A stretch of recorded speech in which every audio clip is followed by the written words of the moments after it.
بگڑیں تو اب ان کے لیے اتنا بڑا فرق اس سے کوئی پڑتا نہیں. اسی ڈویژن پہ اگر ہم بات کریں جسٹس صاحب، تو ہم دیکھ رہے ہیں آڈیو ویڈیو کا جو معاملہ ہے، اس میں ایک انٹرم ججمنٹ آئی ہے، تفصیلی ججمنٹ غالباً 9 جون کو آنی ہے. اس میں جو اس کا کرکس ایٹ لیسٹ مجھے سمجھ آیا، وہ کرکس یہ ہے کہ جب تک کہ سورس واضح نہیں ہوگی، لاہور ہائی کورٹ کی طرف سے یہ ہے کہ جب تک کہ سورس واضح نہیں ہوگی، آڈیو اور ویڈیو ایویڈنس شاید بے معنی ہو جائے. یہ اب سپریم کورٹ نے اس کے اوپر ایک سٹاپ لگا دیا تھا، لیکن ہم نے دیکھا commission was taken up by justice قاضی فائز عیسیٰ. ایک تو وہ معاملہ سپریم کورٹ میں should it have been taken up like this by somebody other than the chief justice, اور دوسری طرف کہ آڈیو ویڈیو جو ہے بغیر سورس کے جو ہے وہ ویسے ہی بے معنی ہو جائے گی. اس پر آپ کیا کہیں گے؟ لاہور ہائی کورٹ کے جو اپیرنٹلی سنگل جج کا فیصلہ ہے، حالانکہ وہ بیسیکلی ایک انٹرم لیول کا فیصلہ ہے، لیکن وہ درست ہے. کیونکہ اگر آپ کسی شخص کی یا کسی گروپ آف پیپل کی آڈیو یا ویڈیو ریکارڈ کر رہے ہیں اور اس کی مرضی کے بغیر ریکارڈ کر رہے ہیں تو آپ آئین کی ایک نہیں بہت ساری وائولیشن کرتے ہیں. اور اگر اس طرح کی کسی کلپ کے اوپر ریلائنس پلیس کرنی ہو، اس کو ایویڈینشل ویلیو اگر ریکارڈ کرنی ہو تو آبویسلی سورس پتہ ہونا چاہیے کہ کیا سورس ہے. اور بات وہاں رکتی نہیں ہے، بلکہ سورس کے ساتھ ساتھ یہ بھی دیکھنے کی ضرورت ہے کہ یہ جو کچھ بھی ہوا ہے یہ انڈر پراپر اتھارٹی ہوا ہے یا نہیں، آئین اور قانون کے مطابق ہوا ہے یا نہیں ہوا. تو میں سمجھتا ہوں کہ یہ وہ ٹیپ کا بند ہے کہ جس کی بنیاد کے اوپر جو یہ آڈیو لیکس کے سلسلے میں کمیشن بنی ہے، اس کو بنیادی طور پر اسی طرف اپنے آپ کو ڈائیورٹ کرنا پڑے گا اور یہی بیسک فیکٹ جو ہے وہ ایسرٹین کرنا پڑے گا. حالانکہ یہ کمیشن جو ہے یہ کچھ سلیکٹو پرپزز کے لیے بنائی گئی. آڈیو لیکس تو جیسا کہ ہم دیکھ رہے ہیں تقریباً سال ڈیڑھ بلکہ اس سے پہلے سے بھی چل رہے ہیں. اگر تو وہ کچھ کوشچن تھا تو وہ سارے معاملات بھیجے جانے چاہیے. اور اس میں میری اپنی نگاہ میں سب سے بڑی جو لیک ہے وہ جج ارشد ملک کی ہے، جس کے نتیجے کے اوپر ایک جج نے اپنے ہی کیے ہوئے فیصلے کو نلیفائی کر دیا مختلف وجوہات بیان کر کے. اور پھر جو اس میں ایکیوز تھے جن کو اس نے کنوکٹ کیا تھا ان کو آگے جا کے ریلیز بھی مل گیا. لیکن انفارچونیٹلی ایک اتنی اہم ویڈیو اور وہ کا تعلق بھی جوڈیشری سے ہے، کیونکہ دیگر ویڈیوز جو ریفر ہوئی ہیں یا آڈیو جو ریفر ہوئی ہیں ان کا تعلق بنیادی طور پر جوڈیشری سے ہے. تو ایک بیسک جو لیک تھی وہ تو ریفر ہی نہیں کی. تو یہ اگر بالفرض یہ فائنل ڈیسیجن آ جاتا ہے کہ سورس کے بغیر یہ ایویڈنس نہیں مانی جاتی کوئی بھی آڈیو یا ویڈیو، تو آپ سمجھتے ہیں کہ اس کو امپلیمنٹیشن کے لیول پر کورٹس جو ہیں ہماری وہ کامیاب ہوں گی اس کو امپلیمنٹ کروانے میں؟ کیونکہ معاملہ تو سارا میں دیکھ رہی ہوں کہ امپلیمنٹیشن پہ آ کے رک جاتا ہے جسٹس صاحب. دیکھیں بات یہ ہے کہ امپلیمنٹیشن کے لیولز ہوتے ہیں.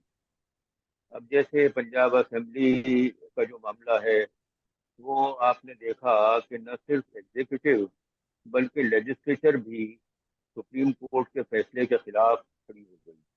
چلے وہ بھی برداشت ہو جاتا، لیکن سپریم کورٹ میں اپنے آپ ایک بڑی سیریس ڈویژن سامنے آئی. تو it was a divided court جو ان تمام چیزوں کو فیس نہیں کر سکی. تو اب اگر دوسرے کوئی معاملات ہیں اس میں نہیں سمجھتا کہ کنفرنٹیشن اتنے سیریس لیول کی ہوگی. اور میں یہ سمجھتا ہوں کہ اگر ایسا کچھ ہوا تو غالباً جو نارمل اور روٹین پروسیجرز فالو کیے جاتے ہیں، ایس او پیز فالو کیے جاتے ہیں، انہیں کو فالو کیا جائے گا. So as former justice of the Supreme Court, as the former Chief Justice of Sindh High Court, as somebody who has worked hard to maintain the constitutional independence, as somebody who's worked hard for law and order, rule and proper execution of judiciary, where do you see our judiciary standing today, and are you hopeful for a positive image in the future? No, unfortunately, the situation is worse than it ever was before. یہ حال میں غالباً September میں بندیال صاحب retire ہونے جا رہے ہیں and he is likely to be replaced in the normal post. اب اس میں پھر ہوگا یہ کہ وہ ججز جو اس وقت کے سائڈ لائن کیے ہوئے ہیں, جن کو بڑے معاملات میں ایسوسیٹ نہیں کیا جاتا, پھر فیصلے وہ لوگ کر رہے ہیں. اور یہ موجودہ ججز جو آج کل بڑے بڑے فیصلے لکھ رہے ہیں یا ان میں پارٹیسپیٹ کر رہے ہیں, یہ غالباً سائڈ لائن ہو جائیں. تو اور اب یہ بھی کوئی سال ڈیڑھ سلسلہ رہے گا, اس کے بعد پھر ایک اور وہاں پر کمانڈ تبدیلی آئے گی. ایک چیز تو یہ ہے. دوسرا یہ ہے کہ ہائی کورٹ نے بھی اس اثنا میں کہیں کہیں تو اچھا پرفارم کیا ہے اور کہیں کہیں مناسب طریقے سے پرفارمنس رینڈر نہیں کی. تو جب تک کہ ہماری عدلیہ کے سامنے آئین کی سپریمیسی نہ ہو, اور جب تک کہ جو کچھ بھی وہ کر رہے ہیں یا کرنے جا رہے ہیں ان کے کانسیکوینسز کے اوپر ان کی نگاہ نہ ہو, اس وقت تک معاملات ٹھیک نہیں ہو سکتے.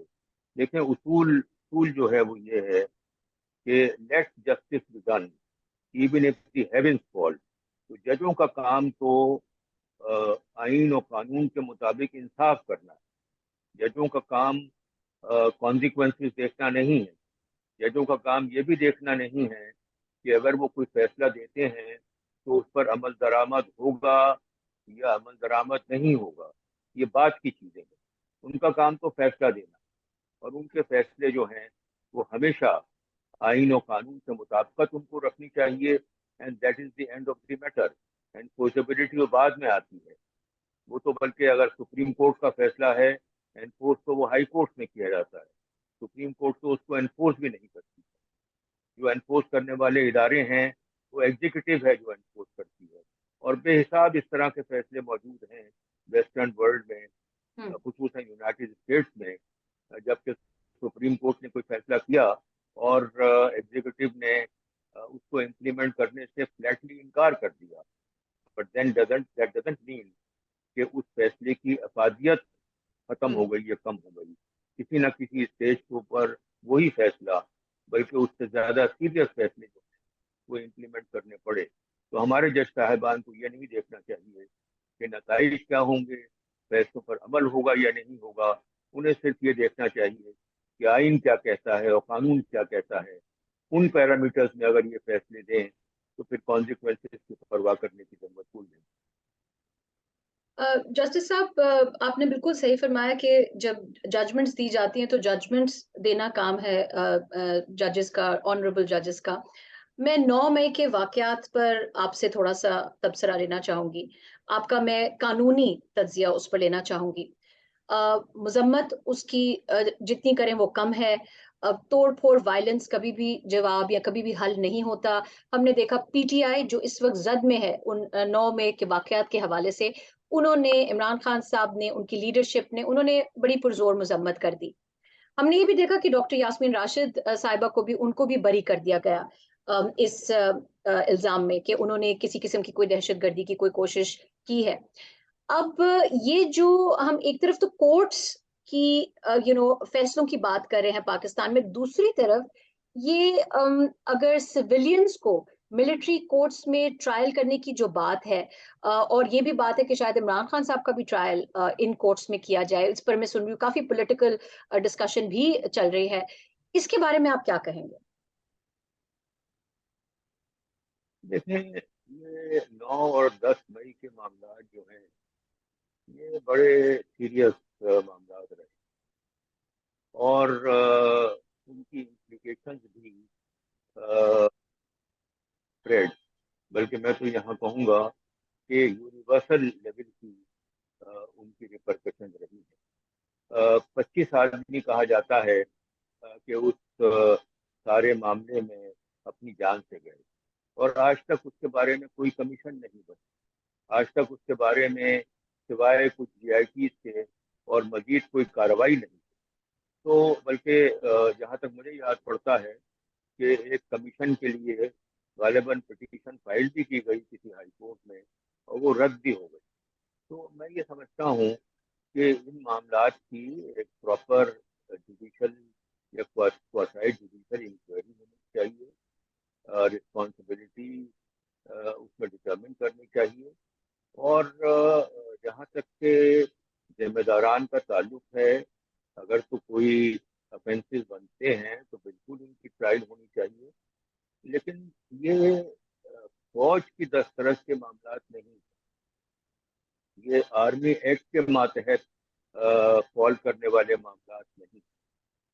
جو اس طرح کے معاملات ہوتے ہیں اس کے متعلق کانسٹیٹیوشنل سینکشن کی ضرورت ہوتی ہے، اور کچھ عرصے پہلے جب ٹیررزم اپنے وجود کے اوپر تھا تو ایک اس طرح کی امینڈمنٹ کانسٹیٹیوشنل آئی بھی تھی، اور فوج کے عدالتیں اس سلسلے میں بنی ہوئی تھی، وہاں سے فیصلے بھی آئے تھے، لیکن اس وقت تو کوئی ایسا کانسٹیٹیوشن مینڈیٹ نہیں ہے، اس وقت تو کوئی اس نوعیت کی کانسٹیٹیوشنل پرمیسیبلٹی نہیں ہے، تو پھر سویلینز جو ہیں وہ آرمی ایکٹ کے ماتحت کیسے ٹرائی ہو سکتے ہیں؟ اور دوسری بات جو ہے یہ ہے کہ آرمی ایکٹ کے ماتحت جو ٹرائل ہوتی ہیں وہ بیسیکلی ان کے ڈومیسٹک ٹریبیونلز ہیں، بیسیکلی ان کے اپنے نارمز ہیں جن کے متعلق سب کو پتہ ہوا کرتا ہے، اور پھر وہاں پر ایک مورلیس اسکیلیٹن ٹائپ کے فیصلے آتے ہیں، اور پھر وہ 2-3 سطحوں سے گزرتے ہوئے اس کھنی سے گزر جاتے ہیں، اینڈ الٹیمیٹلی جو کچھ بھی ہونا ہوتا ہے وہ ہو جاتا ہے۔ تو یہ سویلینس تو اس جورسڈکشن میں نہیں آتے۔ اگر انہوں نے ملٹری انسٹالیشنز کے اوپر بھی اٹیک کیا جو یقیناً قابل مثبت ہے، تو کیا سول عدالتیں جو ہیں ان معاملات کے اوپر فیصلہ نہیں دے سکتی؟ اب بھی جو کیسز ریلیونٹ ملٹری اتھارٹیز نے سویلین کورٹ سے لیے ہیں وہ سویلین کورٹس میں پینڈنگ معاملات تھے، جس کا مطلب یہ ہے کہ بیسیکلی جورسڈکشن سویلین کورٹس کی تھی، اور انہوں نے پھر اپنے طور کے اوپر استدعا کر کے جس کا پروویژن موجود ہے وہاں سے اجازت لے کر کے ان معاملات کو اٹھایا، لیکن وہاں پر جو ٹرائل ہوتی ہے وہ ایک ڈومیسٹک لیول کی ٹرائل ہوتی ہے، اس کے پیرامیٹرز بالکل ڈفرینٹ ہوتے ہیں، اور سویلینز جو ہیں وہ اس جورسڈکشن میں ایز اے رول فال نہیں کرتے۔ تو یہ اگر یہ معاملات اسی طرح رہے تو یہ مزید ایک خوف و ہراس کی فضا کو نہیں پیدا کریں گے؟ مطلب doesn't democracy stay suspended that way in practical forms? جی مجھے آپ کی آواز ٹھیک سے نہیں آئی۔ جی میں یہ کہہ رہی ہوں کہ اگر اسی طرح اگر ملٹری کورٹ میں ٹرائل کی بات اس میں پیش رفت ہوتی رہی تو کیا جو democracy for all its value isn't it going to become a sort of a sham democracy؟ مطلب یہ اگر ملٹری کورٹس میں ٹرائل ہونا ہے تو پھر is this still a democracy then؟ یقیناً اگر تو سویلین کی کوئی بھی ٹرائل آرمی ایکٹ کے ماتحت ہوتی ہیں تو وہ جو نارمل ڈیموکریٹک پروسیس ہے، جو رول آف لا کا کانسیپٹ ہے اس کی مطابقت میں نہیں ہوں، اور یہ کوئی صرف ہمارا اپنا اوپینین نہیں ہے، بلکہ مختلف جو ہیومن رائٹس تنظیمیں ہیں پاکستان کی بھی اور پاکستان سے باہر بھی، ساروں ہی کا کہنا یہ ہے کہ سویلینز کے ٹرائل نارمل کورٹ میں آرمی ایکٹ کے ماتحت نہیں ہو سکتی ہے، یہ نہ رول آف لا کے مطابق ہے اور نہ ہی ڈیموکریٹک نارم کے متعلق یہ کہا جا سکتا ہے کہ ان کو یہ کنفرم کر رہی ہے. جسٹس صاحب میں آپ سے towards the and I would like to ask you few political questions P T I کی سیاست کے حوالے سے. پی ڈی ایم کو لگتا ہے کہ پی ٹی آئی کو اب بالکل بین ہو جانا چاہیے, P T I should be thrown out of politics, -1 agenda. Imran Khan صاحب کہتے ہیں کہ یہ حکومت لگاتار لگی ہوئی ہے -1 ایجنڈا پہ. آپ اگر having been with PTI formerly, having advised Imran Khan صاحب on so many important matters, اگر آپ کوئی مشورہ دینا چاہیں گے اس وقت پی ٹی آئی کے چیئرمین عمران خان صاحب کو, تو وہ کیا ہوگا؟ دیکھیں, بات اصل میں یہ ہے کہ ہمارے جیسے ملک میں اس طرح کی ایونچولیٹی ڈیولپ ہوتی رہتی. کم از کم 2 بڑے ہسٹوریکل انسیڈنٹ ہیں جن کو میں یہاں ریفر کرنا چاہوں گا. ایوب خان کے زمانے میں جماعت اسلامی کو بین کیا گیا. الٹیمیٹلی سپریم کورٹ نے اس بین کو ان لافل اور انلیگل ڈکلیئر کر دیا اور جماعت اسلامی بحال ہو گئی. دوسرا کیس اسی نوعیت کا نیشنل عوامی پارٹی کا تھا. وہ بھٹو صاحب نے اس کو بین کیا, اور جیسے کہ آپ کو پتہ ہے کہ فیڈرل گورنمنٹ کو اس بات کا استحقاق تو ہے کہ وہ کسی سیاسی پارٹی کو کے متعلق ڈکلیئر کرے کہ یہ پاکستان کی انٹیگریٹی اور ساورنٹی کے خلاف کام کر رہے ہیں, لیکن وہ ڈکلیریشن فائنل نہیں ہوتی. اس کو سپریم کورٹ بھیجنا ہوتا ہے اور وہاں پر وہ تمام ڈیٹا کو ایگزامن کر کے اس بات کو ڈٹرمن کرتے ہیں کہ کیا واقعی ریلیونٹ پولیٹیکل پارٹی پاکستان کی انٹیگریٹی یا ساورنٹی کے خلاف کام کر رہی ہے. اگر کر رہی ہوتی ہے تو وہ اس ڈکلیریشن کو, فیڈرل گورنمنٹ کی ڈکلیریشن کو اپہولڈ کر لیتے ہیں. نیشنل عوامی پارٹی کے سلسلے میں غالباً ولی خان کیس میں 1976 میں سپریم کورٹ نے نیشنل عوامی پارٹی کی جو ریلیونٹ ڈکلیریشن بھٹو صاحب نے دی تھی اس کو اپہولڈ کر لیا. لیکن کیا ہوا کہ وہی سیاسی جماعت عوامی نیشنل پارٹی کی شکل میں ابھری اور آج تک فیلڈ میں ہے اور apparently is doing quite well. اب جہاں تک کہ پی ٹی آئی کا تعلق ہے, ایویڈنٹلی پی ٹی آئی کے موجودہ مسائل اس سے بھی زیادہ گمبھیر ہے, کیونکہ اس سے قبل تو ہوتا یہ رہا کہ ایگزیکٹو کے ساتھ ریلیونٹ سیاسی پارٹی کی کسی نہ کسی لیول کی کنفرنٹیشن ہوئی. لیکن یہاں پر بات ذرا مختلف ہے. یہاں پر صرف کنفرنٹیشن پی ٹی آئی کی موجودہ حکومت سے نہیں ہے بلکہ موجودہ اسٹیبلشمنٹ سے بھی ہے. اور لیکن یہ بھی کوئی بڑی چیزیں نہیں ہیں, کیونکہ عام طور پر جب حکومت کسی چیز کی مخالفت میں کھڑی ہوتی ہے تو اکثر کر کے اس کو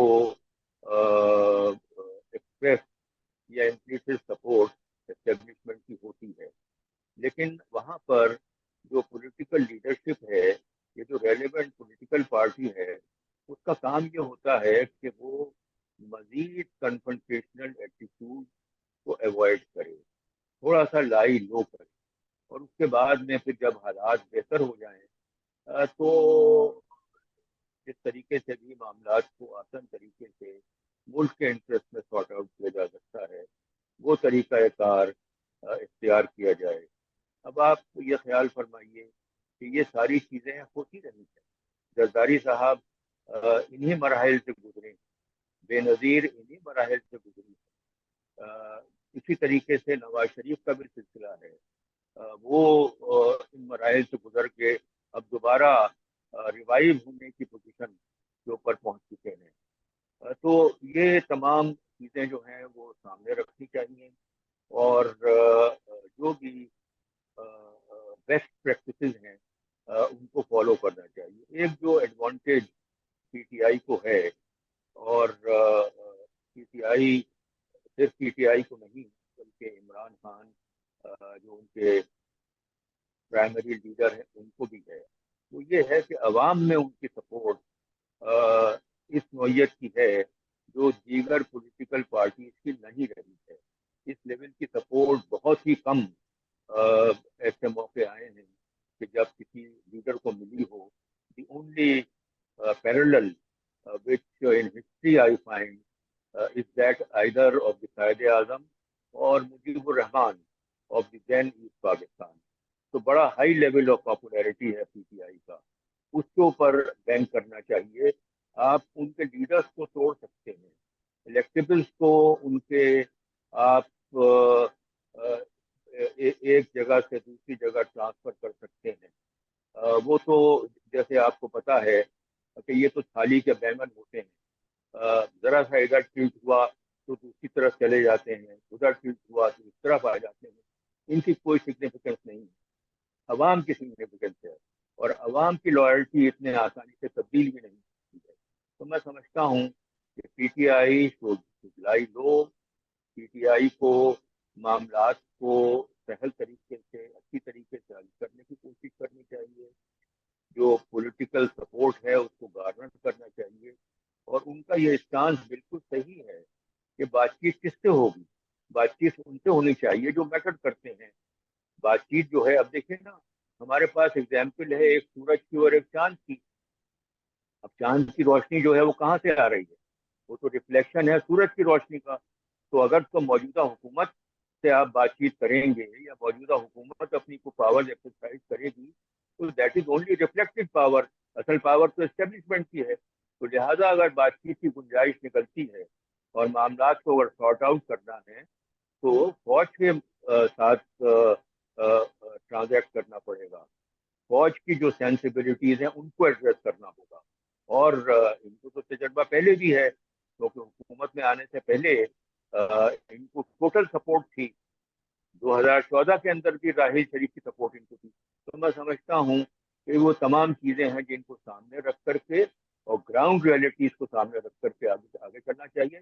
یہ دیوار سے سر مارنے سے کچھ نہیں ہوتا، دیوار پہ مکہ مارنے سے کچھ نہیں ہوتا. یہ تمام معاملات جو ہیں ان کو آسن طریقے سے ڈیلیکیٹلی اور درجہ بدرجہ ایڈریس کرنا چاہیے.